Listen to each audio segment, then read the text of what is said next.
year that I was born, there were 6,000 languages spoken on Earth.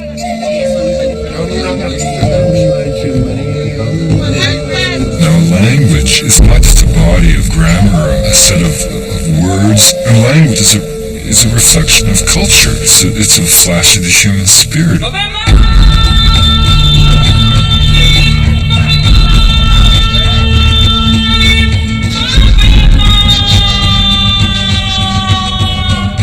Of the 6,000 languages spoken on Earth, fully half are being taught to children, which means that effectively, unless something changes, they're dead. What this means is that within a single generation, we may be losing fully half of humanity's intellectual, social, and spiritual legacy. This does not have to happen. These cultures are not failed attempts at being modern. They're unique answers to a fundamental question. What does it mean to be human and alive?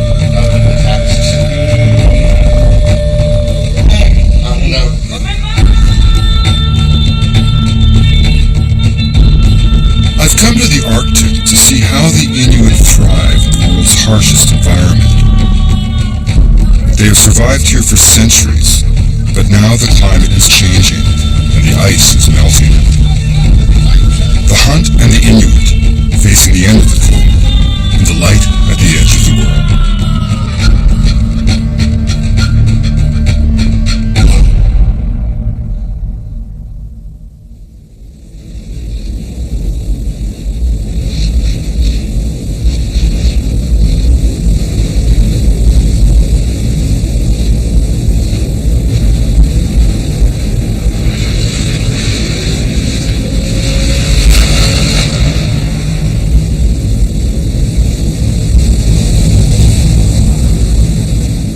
Springtime in Igloolik, and the mercury is stuck around -40.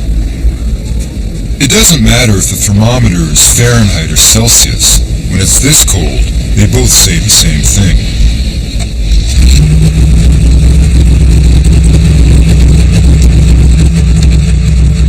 These hunters are going out to try and get a polar bear 130 kilometers north of here on the shores of Baffin Island, far out of town, to the land of their forefathers.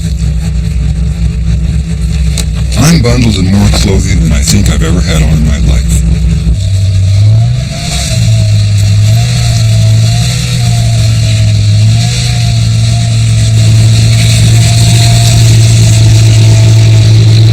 This is going to be a long, cold, 10-hour ride on one of these wooden sleds called Kalmatiks.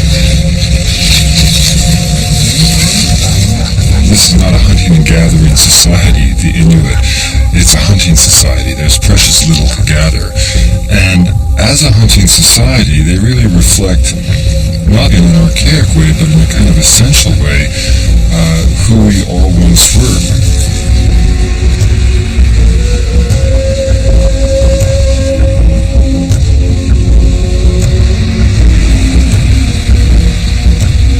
This dance between hunter and hunted has been happening here for more than 4,000 years, and there's an astonishing ease with which the hunters move across the landscape. What is remarkable is that they've been able to remain hunters, despite the extraordinary forces of change they've had to endure over a short period of time. Inuit who are only in their 50s can remember a time before the white man. It wasn't that long ago that they still wintered in igloos. The change did come, and the Inuit did what cultures always try to do: adapt to survive. It's fascinating as an anthropologist, you always are looking at the way in which choices reverberate into other choices, and remembering always that the issue is not a choice between the modern and the traditional in Nunavut and in Igloolik. People have chosen the components of their lives, and this remarkable kind of Inuit capacity to adapt and change without relinquishing the ties to the tradition, to the ice, to the past that have made them who they are. I'm riding in a Kalmatik, dragged by a late model snow machine, in the company of modern hunters from an ancient bloodline. The past and the present blend into one scene. We're heading for shelter in an old cabin near here. The wind is kicking up. No one wants to be driving around in this when it's dark.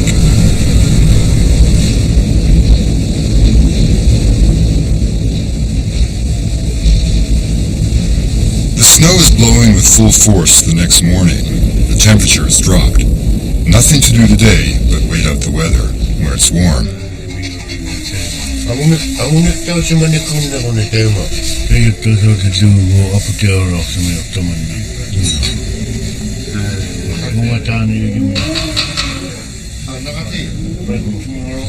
It's an anthropologist's dream to have time like this, with two elder hunters from the last generation born out on the land. Theo Ikuma and John Anatsiak. What would happen in the old days on a day like this? Would you be able to hunt? Would you be able to go out? Even in today, we can do that if required. For example, we have fish now. So because we have fish, we're not hunting. But if we didn't have anything right now for, let's say we do have other things besides meat. And with our system, meat is a requirement. It's a real requirement that if I don't have meat for a day or even part of a day, I get heartburn right from here down to here, you know. Theo and John are cousins who grew up together in hunting camps around the Snoodrus inlets and rocky shores of the Furra and Nicholas Strait that separates Baffin Island from the Melville Peninsula. All of these place names come from bygone British expeditions which set out in search of the Northwest Passage. The British explorer William Parry came to Igloolik in 1822, but after one winter he decided there was no passage to China here, so Igloolik was forgotten for a good long while. You know, it's astonishing to think that a place like Igloolik, which remains the cultural heart of Nunavut, if you will, had so little European contact. I mean, going back to the initial contact of Parry and then Hall 30 years later, and then Rasmussen's expedition slips through in the early 1920s, and there's not really any sustained contact until the missionaries arrived in the 1930s. Then on the heels of the missionaries came government officials, plopping towns down on the tundra so they could be marked on maps. Community by community, it was all designed to assert Canadian sovereignty in the north. Bureaucrats got confused by what they took to be complicated Inuit names, so they gave the people numbers instead.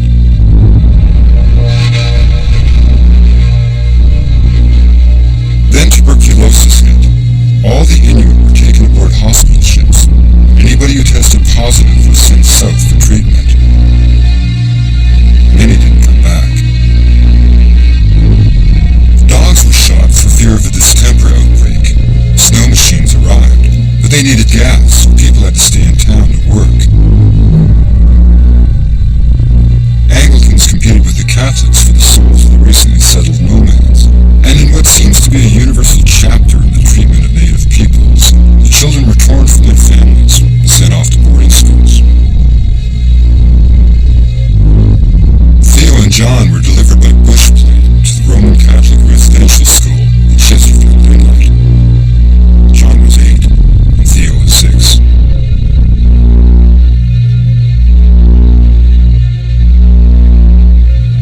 They were forbidden to speak their language, kept in the classroom, and isolated from the land. I mean, Theo himself, this remarkable man, generous of spirit, kind to all of us, spent 7 years under the authority of the Canadian government in a period whereby if he spoke his language, his mouth was washed out with soap. A man who was admitted to our cells, otherwise I wouldn't share it with any audience, that he himself had been violated in those residential schools. But when they came home, after 7 years of school, their families took them straight back out on the land. It was a rescue mission, an effort to save them with the ways of the hunt and the wisdom of life out here. They back into Inuit men. How many polar bears have you killed in your life? Oh, boy. Good question. First polar bear was, let's see. 1966. Maybe 21, so far. But one time, one bear came close, snap, cut a hole right through my terrible windpan. From what? Polar bear. Bear? Yeah, coming after me. Coming after you. Yeah, when the bear is close by, two people will not have to go together. Why? Because otherwise, if two people come together like this far, the bear right away attack. Why? Do we know? Because he knows he'll get one of them. So that in and of itself suggests a certain kind of relationship between the people and the bears. You know, that relationship then is lost if people stop believing in its existence, in its reality. And how does that make you feel about the nature of culture change? Because people often think culture change is just when you start using a watch or, using camouflage pants instead of sealskin, but it's more than that. It's like the mode of thinking changes altogether. Yeah. Well, again, if you really look at what's affecting all of this, the almighty dollar is one. That itself killed a lot of the culture. In that culture being a sharing community, you are now to the point that you're not sharing anymore because you need to have that X amount of dollars to fill your larder. The other one being missionaries, where they tried to change our way of thinking. Again, that had a heavy impact.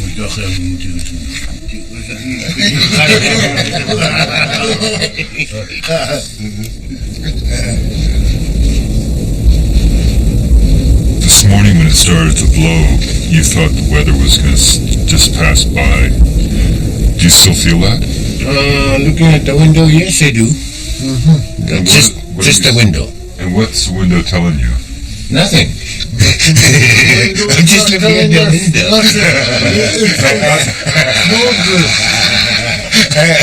Actually, if you look at the window, okay, the place where there's no snow, okay, normally if the wind is going to be prolonged for about 3, 4, 5 to a weekday, to about a week, there's going to be snow that's stuck on the outside. Snow that had been blown, it's stuck to the exterior. But now, when you look at it, there's nothing stuck there. So that's an indication that this is not going to last all that long.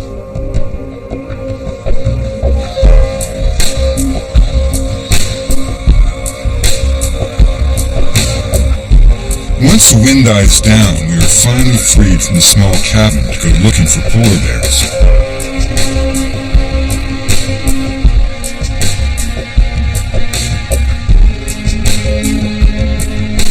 It's large and bright and white out here. I can hardly distinguish the sea ice from the sky. But John and Theo know exactly where they are and where they're going. When it is clear like this, they follow landmarks. In a whiteout or a blizzard, they navigate by the snowdrifts. Because of the prevailing winds, these always point northwest. And if it is dark, the hunters feel for the snowdrifts by dragging their feet. As the tides move under the ice, cracks are formed, fissures, sometimes kilometers long, that for the hunters become trails to follow. The seals use the cracks for breathing holes. When the men are hunting seal, they position themselves in spots like this. So do the bears. And that's why we came here.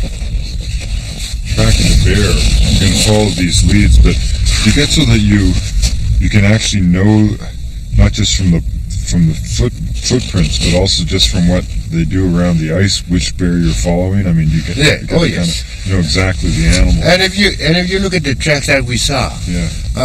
there was one that you probably noticed that was more rounded than others. And that would be because of bigger paw. No, fat, that would be because they're fatter. fatter. The paw print is rounder, so therefore, if it's sleek, the paw print is going to be narrow. Huh. We don't normally go after the ones that are slender. Yeah. Those are too fast for us. Huh. They run. But the fat ones don't run as much.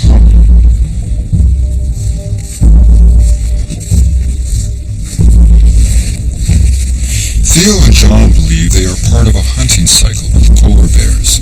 They go to the same places, looking to kill the same things. There's even a larger one here. Oh, wow. And if you look at the rough ice, Yeah. that's what they'd be following. The bears. Yeah, the bears would be following that. And the men want to get a bear, but the bears are not beyond hunting men. Wow. Looking good. The tracks are fresh. Bears were through here only hours ago. Being nocturnal, this is daytime, so therefore they'd be resting, waiting for the night. Now, would they just be resting out of the wind in these blocks of ice? They could be hearing us right behind this little mound of rock here. Yeah, and that's the scary Could part. be anywhere. Yeah. There might be a polar bear just approaching us, but we can't see them. We get back on the Comatix and keep moving. We're hours away from the cabin now. With the sunshine and the layers of clothing, the cold weather is bearable, even pleasant. But riding these Comatix is anything but pleasant. It's like riding in a box without springs on a very bumpy road. I've been riding standing up. But standing just makes the Comatec top-heavy.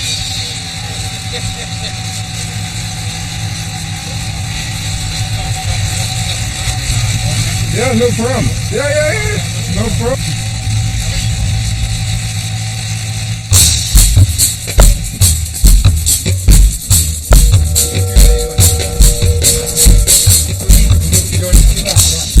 It's around 9 p.m.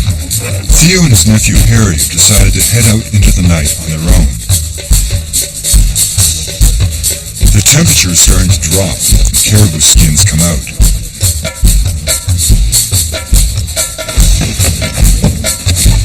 They load up with extra gas and dump anything else that will slow them down. I just decided that, with us being about 2 or 3 hours from camp and only being about that much light left or even less, maybe it'd be best to let Theo and Harry go ahead. I mean, they're the real hunters and they'll be able to do what they do. I mean, they didn't come out here for us, they came out here to get a polar bear. And we're not going to hold them back.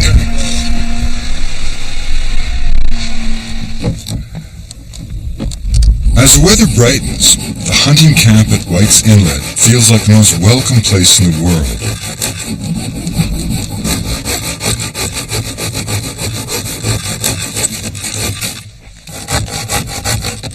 Generations ago, Inuit hunters knelt in this very spot, rigging their dog sleds and sharpening their arrows. They knew the lakes and rocks and promontories like streets in a neighborhood, like these hunters do now. And like then, the larger group has learned to be patient.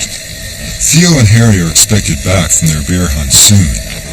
Everyone hopes there will be meat.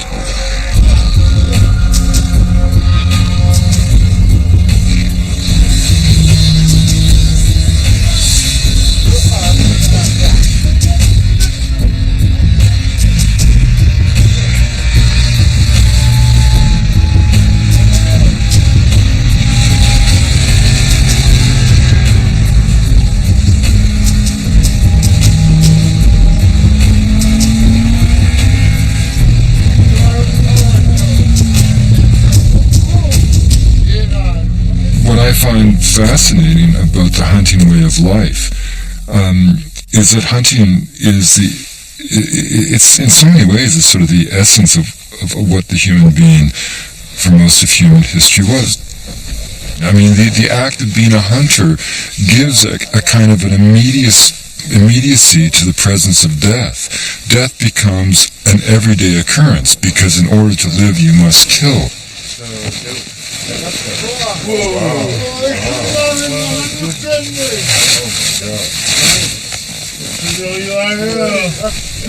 You can even argue that hunting was the birth of religion. Because if you think about it, death was the first mystery. It was the edge beyond which life as you knew it ended and wonder began. What do you guys...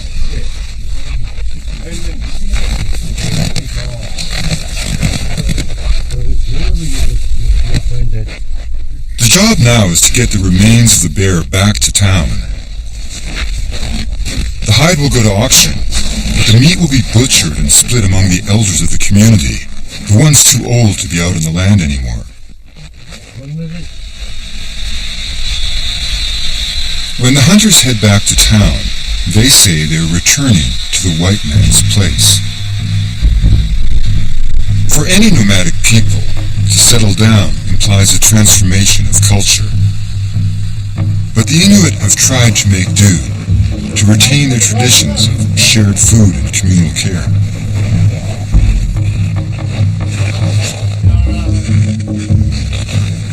In Igloolik, the meat gets divvied up into 21 very specific portions, each piece destined for a different elder. Theo has a carefully organized list. Priority goes to bloodline and those most in need.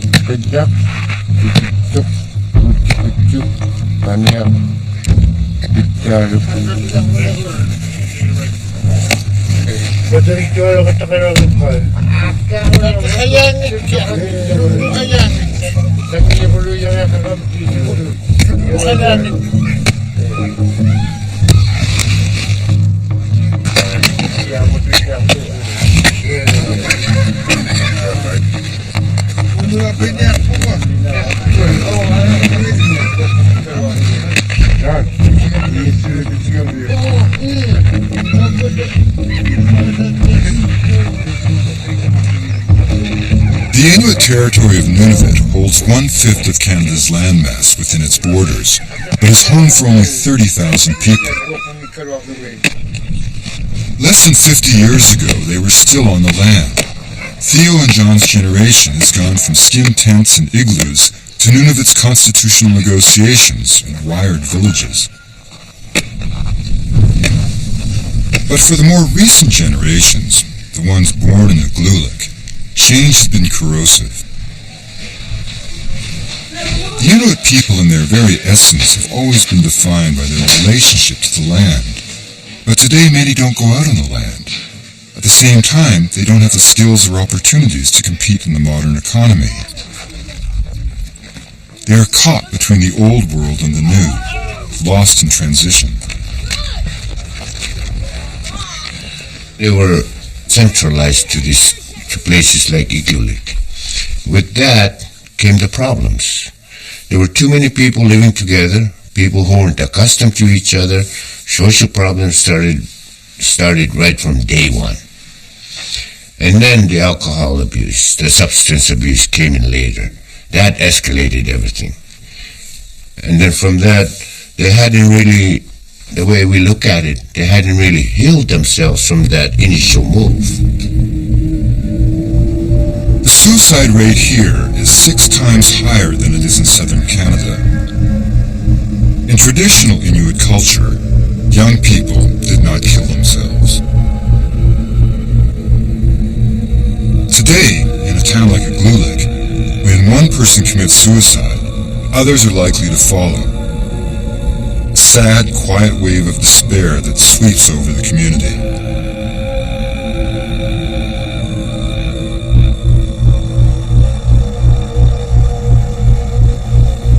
If we look at suicide, we cannot really pinpoint what the cause of the suicide is.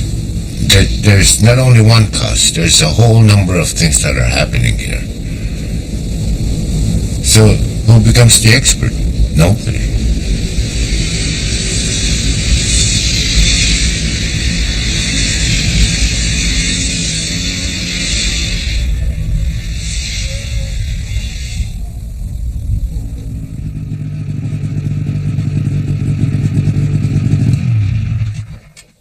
But everyone agrees that the cultural survival of the Inuit will always depend on their relationship to the land and their respect for tradition.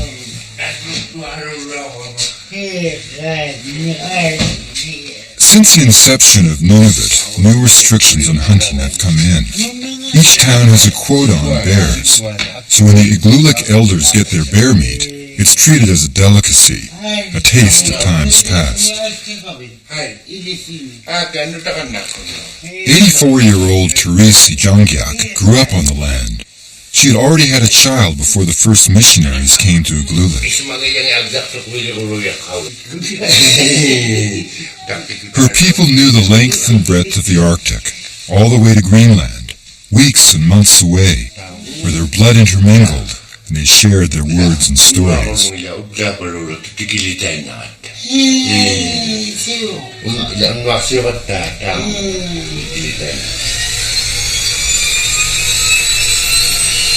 Greenland feels farther away now. Modern borders enforced since the Cold War have separated two halves of an Arctic family. To prove a point, Theo took his dog team north 20 years ago, 1,800 kilometers from Igloolik to the Greenlandic village of Qaanaaq, where he found old branches of his family tree. He's taking me back there now, this time in a chartered plane that cuts a 2-month dog sled trip down to 6 hours. We are only 12 degrees south of the North Pole, and it's early spring. Theo traveled north to Qaanaaq, along Ellesmere Island, and across Smith Sound at the tip of Baffin Bay. This was a complete sheet of sea ice 20 years ago. To cross here now, you need a boat.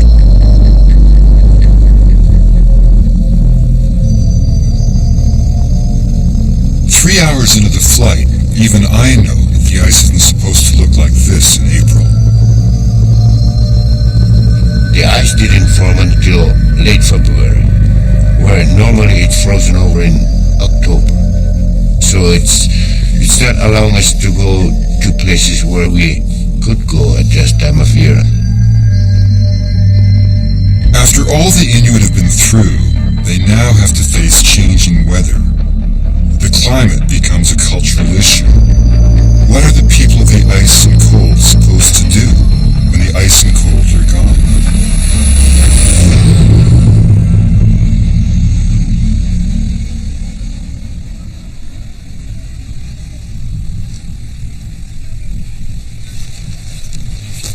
The town of Qaanaaq is one of the most northern communities on Earth. It's quieter here than Igloolik, because the people have deliberately decided not to use snowmobiles. It's generally much warmer, too. The northern end of Canada's Ellesmere Island is only 53 kilometers to the west. Its huge mountains provide a natural windbreak. As a result, northwest Greenland has historically had predictable weather, at least for the Arctic.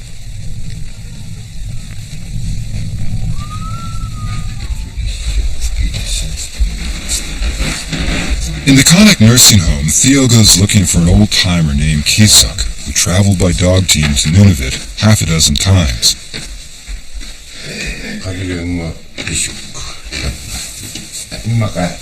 He was born in Canada, but once Canadian officials found out his parents were Greenlanders, the family was sent home.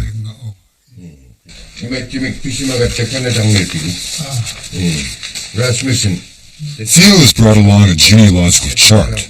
Both he and Kisuk can find their ancestors on the same family tree. While Theo traces his lineage with Kisuk, I track down the woman who inspired me to come here. Gretel Ehrlich is an American writer who's been coming to Qaanaaq, hunting with the Greenlandic Inuit, for the past 10 years. Her book, This Cold Heaven, is a beautiful ode to the Greenlandic way of life. A life that understands ice that moves, recedes, and takes shape with the seasons. You know, I think that makes their minds and their hearts more flexible. They don't have any illusions of permanence. They don't they don't despair because they know that would be a waste of time. There's no time for despair. It's a sort of sin against imagination. These people, this is their grocery store out here. Their planet is the grocery store. It creates an emotional life that's much bigger than people who live out of stores. I mean, because they have to deal with the reality of killing something, eating it. I mean, it's a kind of sacramental experience.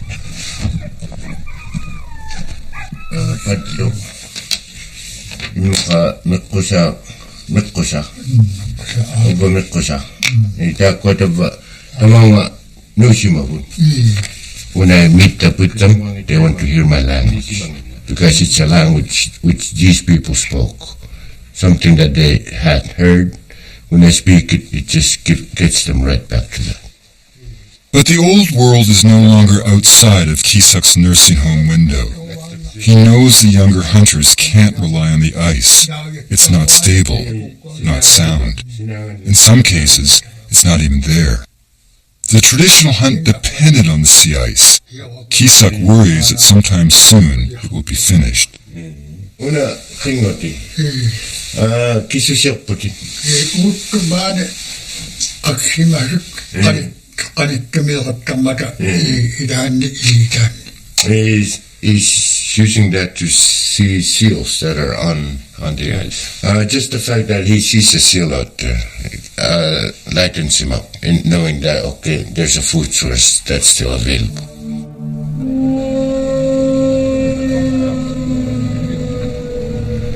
What is it like out there now, out where these Kanak Inuit traditionally hunt? I want to see for myself, and the Kanak hunters have invited us along. Their rejection of snowmobiles is at the same time an endorsement of the use of dogs. They control the arrival of change in their lives. But how do they control the weather when it's been changed from afar? And how do they survive when that weather is responsible for who they are as a people?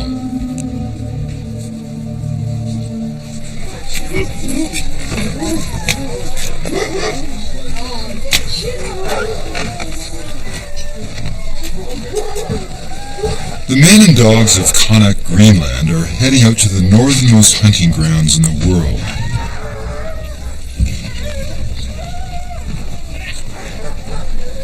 The Greenlandic dogs are bred to haul sleds. They know that soon there will be fresh meat. How do you feel about the dog thing? You travel a lot by dogs. Oh yes, there's a safety factor in traveling with dogs in that if a bear comes to camp, they protect you. So there's a safety factor in that. And you can travel further with dogs. You can always feed the dog. Oh yeah, you can travel further, but at a slower pace. Which you can cover in, let's say, in 2 days by snowmobile. You probably have to go about 4 or 5 days by dog. We're going with the Kanak hunters, Theo, Gretel Ehrlich, and myself. These Greenlanders are the last northern people to hunt by dog team. By using dogs, they are staying out of the market economy. If they had snowmobiles, they'd need to buy gas, which would tie them down to full-time jobs in town.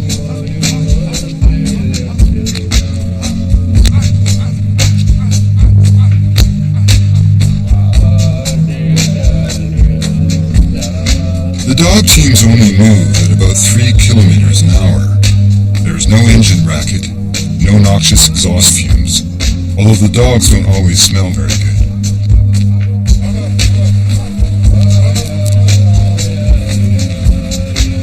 We're heading to an island west of Kanak called Kirkatasawak.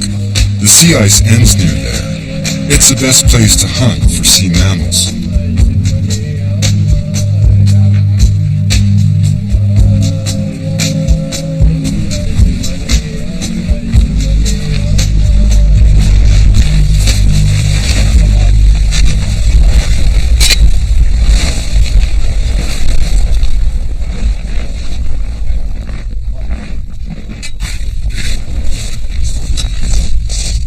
These are truly the people of the ice.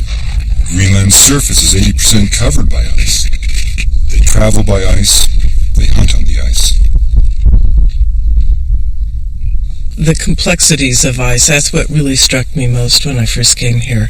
That if you hadn't grown up with it, there would be no way you could ever really understand it.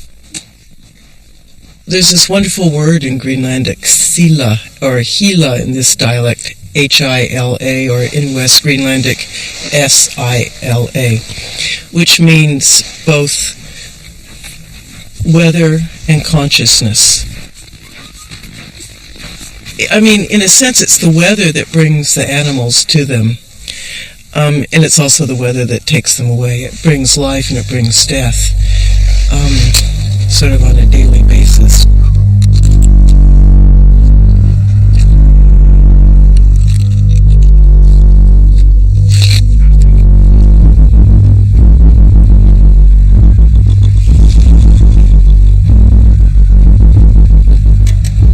When you notice that, I was telling you the ice was a lot thinner in the Gila. It's even worse here.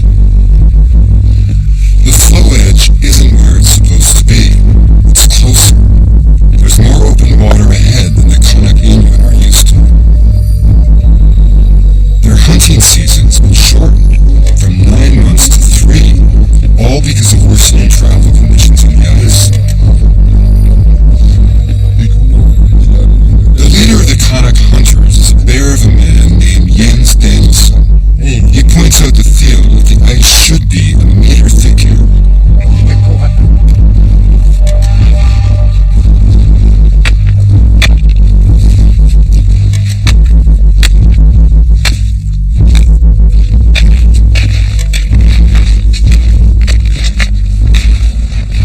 Jens hunts less now because he travels more. He testifies in front of the Greenland Parliament in Nuuk, defending his traditional way of life.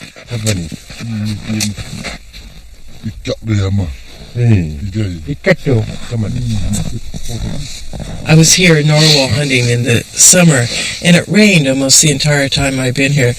Jens stood out on this headland and he looked around and he said, "This isn't our weather. Where does it come from? I don't understand this."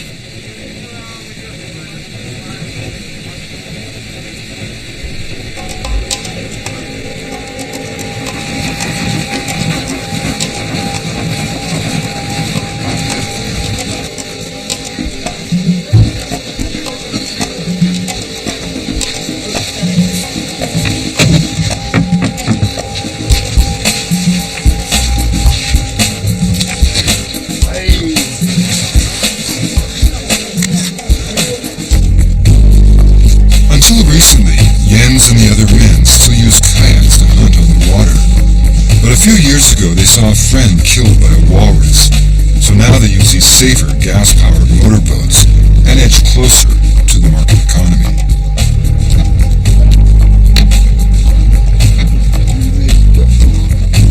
But regardless of the tools they use, these men remain hunters. They are pursuing the same prey, camping in the same spots as did their ancestors.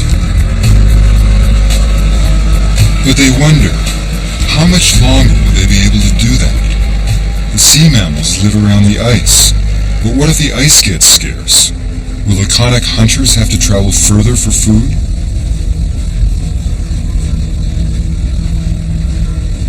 The ice in the bay this spring is a slushy film that slows up the boats. Some of it is nearly impassable.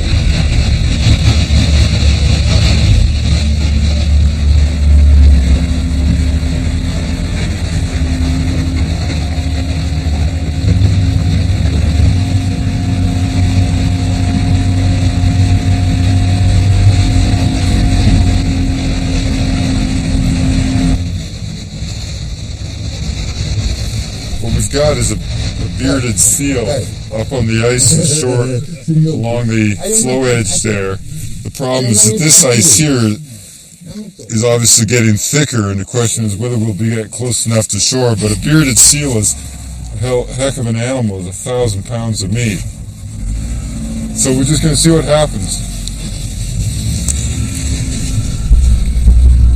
it seems to me that the lesson of the Inuit is the fact that, they in their own way have lived in a fragile existence. Fragile in the sense that existence is delicate in the Arctic. Survival is always at stake. The environment is wealthy if you know how to exploit it, but is nevertheless hardly a land of abundance. The threat of disaster is ever present. The weather, the wind, the cold, the ice, starvation, death, it's all right there all the time. And yet they have found a way to survive.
The mythology of a hunting people emerged as a kind of covenant between predator and prey, and a way of hunting people rationalizing the terrible fact that to live they had to kill the thing they loved most, the animals upon which they depended.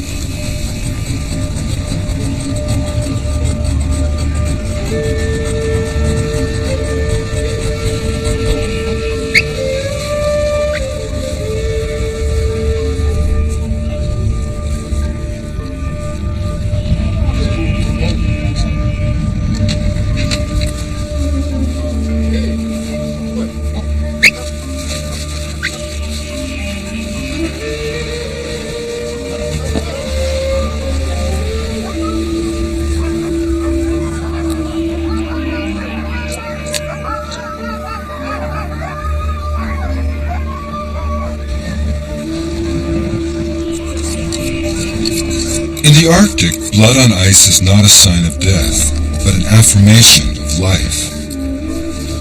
But there is still the lingering question of climate. Will the sea mammals leave here looking for colder water?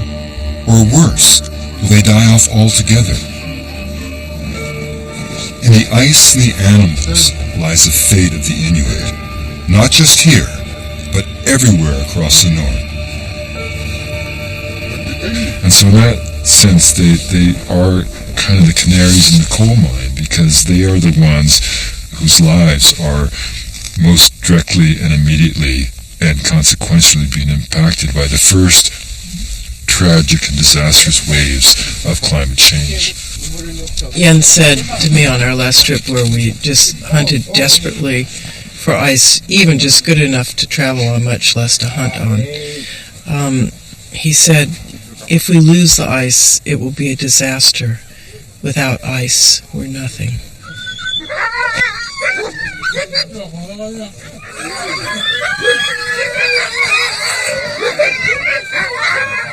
The dogs are fed first. This bearded seal will feed every dog in this camp. Loops of skin will be dried for new boots or comics. The richest meat will be cut into roasts. Even the intestines will be boiled for stew. This is the life the Inuit have decided to maintain, the life they are choosing to live. The tragedy is that the changing weather caused by the rest of the world could well destroy them. Theo says robins are showing up in Igloolik now. They don't even have a word for that. how are they supposed to have a plan for all of the other sudden changes descending on them now?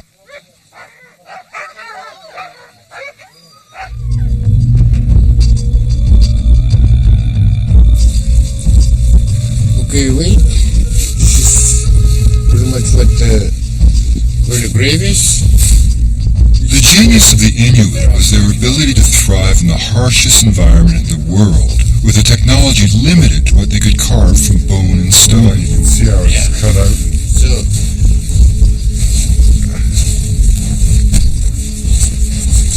So let's show up a little. Oh wow, Right look. here we have Oh wow. Mr. Alex. Alex Elder. Yes. So we've got the right guy.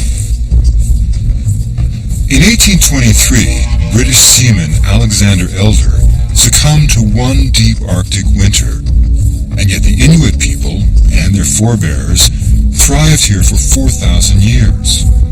But will this culture of the hunt still be here in another century, or will it all just be a memory? As we've seen in the history of the Inuit people since 1960. These are dynamic living peoples that are fully capable of surviving into any modern age.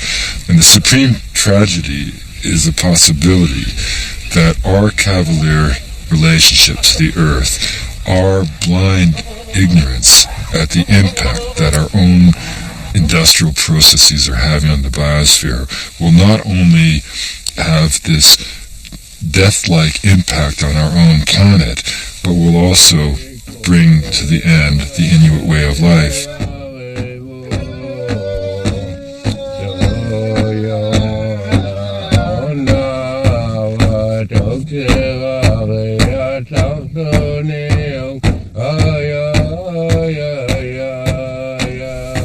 We have to step back and look at what the central backdrop of our age really is. I mean, diversity is not simply the foundation of stability. It's a fundamental indication of the way things were meant to be. We have to look at where we are.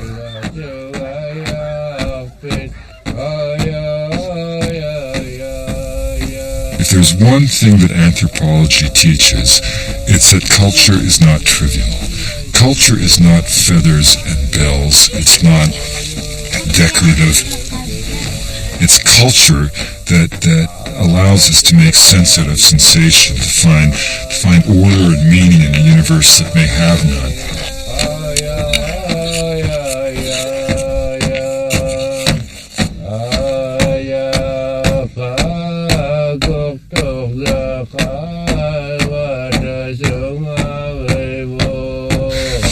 We need the diversity of the human spirit made manifest by culture because it's part of our overall geography of hope.